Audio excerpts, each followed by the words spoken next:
धडगावमध्ये राज्य उत्पादन शुल्क विभागाच्या पथकावर हल्ला. निगदी फाटा परिसरात आरोपींनी पथकावर केली दगडफेक. जप्त केलेल्या 19 लाखांचा अवैध दारू साठ्यासह 4 चाकी वाहन घेऊन तस्कर फरार.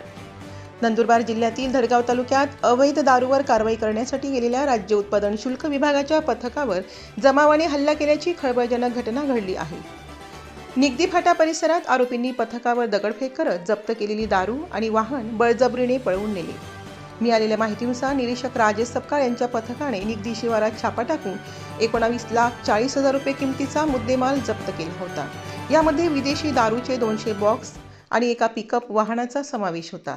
मात्र कारवाई सुरू असतानाच बुधा झांगडे आणि सुरेश झांगडे यांच्यासह 10 ते 12 जणांच्या जमावाने पथकाला घेरले. वाहन पुढे नेल्यास जिवंत सोडणार नाही अशी धमकी देत आरोपींनी जोरदार दगडफेक केली आणि जप्त केलेला मुद्देमाल बळजबरीने लुटून नेला.